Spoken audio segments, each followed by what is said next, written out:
સમાચારોમાં આગળ વધીએ। રખડતા શ્વાનો અંગે સુપ્રીમ કોર્ટના ચુકાદાને રાજકોટની જનતાએ પણ આવકાર્યો છે। સુપ્રીમ કોર્ટ દ્વારા જે છે શ્વાનને લઈને એક મહત્વનો ચુકાદો આપવામાં આવ્યો છે।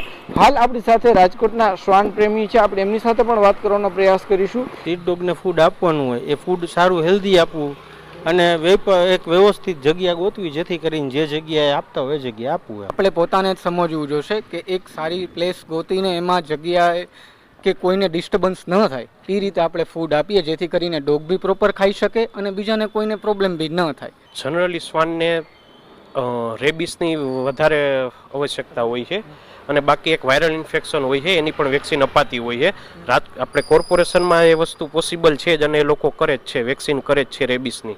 વેક્સિન આપવાથી ફાયદો એ હોય છે કે માનો કે તમને કોઈ ડોગે બાઇટ કર્યું તો તમારે વેક્સિન ઓછી લેવી પડે। ચુકાદો ખરેખર આ રીતનો હોવો જોઈએ, કારણ કે યોગ્ય રીતે વેક્સિનેશનને જો આ તેને ડોગને થયેલું હોય તો અધર કોઈ આપણે છે કે અધર કોઈને છે કોઈ કારણોસર બાઇટ કે થઈ હોય તો આપણે જે આપણી વેક્સિન કે લેવી પડતી હોય તે ઓછી માત્રામાં ના તેને લેવા દે અને સેફ સાઇડ રહી।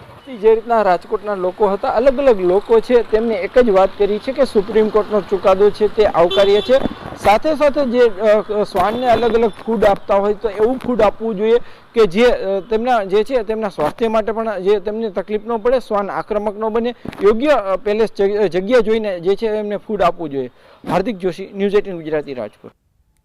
સુપ્રીમ કોર્ટે નિર્ણય લીધો છે કે શેલ્ટર હોમમાંથી જે શ્વાનો છે તેમને બહાર ખસેડવામાં આવશે, પરંતુ પહેલા વેક્સિનેશન કરવામાં આવશે અને ત્યારબાદ એ તમામ શ્વાનોને બહાર રાખવામાં આવશે। આ સિવાય તેમની માટે એક ફૂડ પોઈન્ટ પણ તૈયાર કરવામાં આવશે જ્યાં જ શ્વાનોને જે ખાવા માટેની વસ્તુઓ છે, ભોજન છે, તે આપવામાં આવશે।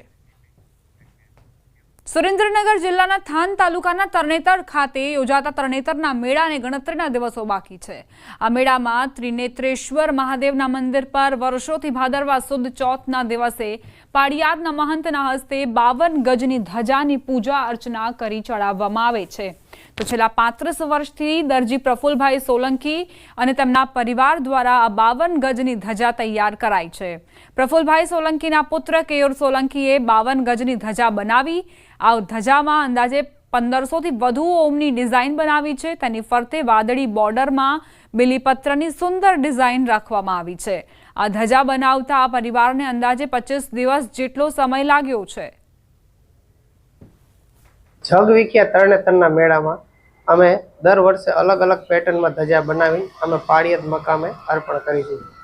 આ 1990 થી સળંગ અમારી આ 35મી ધજા છે। આ ધજામાં અમે દર વખતે ઓમ, હર હર મહાદેવ અને આ વખતેની ધજાની ડિઝાઇનમાં અમે આશરે 1500 થી ઉપર ઓમની ડિઝાઇન કોમ્પ્યુટરમાં બનાવેલ છે અને ફરતી ડિઝાઇનમાં અમે બીલીપત્રની બોર્ડર આખી જાતે બનાવેલ છે।